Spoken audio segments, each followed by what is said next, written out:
Okay mga katrame, nandito tayo sa Tagaytay, Cavite. Ang gagawin natin ay Honda City Type Z.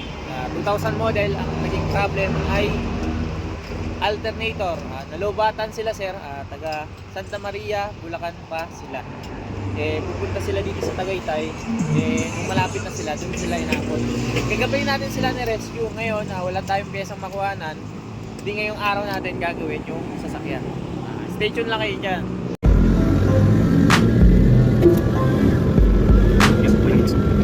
Pasin natin itong alternator.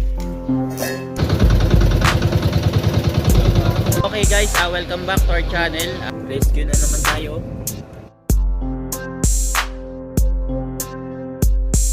Yan, ito SMDC ng Tagaytay. Ito yung unit Type Z na Honda City 2000. Tara, hinihintay lang dahil natin yung client. Alternator, ito yung kakabit. Bali ang bili dito ay 6.8.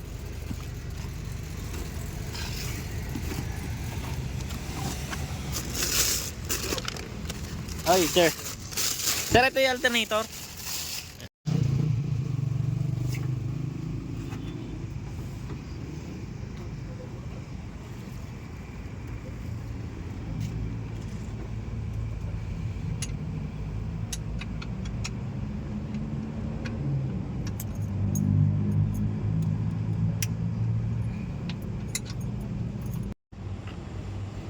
Marunong lang siya. Oo, ang tinapos niya talaga sa sa sasakyan. May isang problema, bale binaypass na yung isang wire. Dito yung stock na alternator dati. Kaya expected na hindi tumagal yung alternator. Ngayon, itong nabili natin, ito yung mismong alternator niya. Yan. Yan na, ito. Charging na siya. Bali ang voltage niya ay saktong 14. And idling. Obserba natin mga 15 minutes para sure ball na bago umalis sila sir. So okay na. Ito sila sir oh. Yan. Taga Bulacan pa.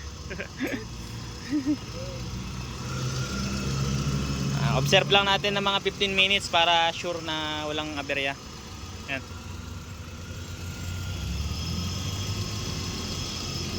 Ito yung alternator.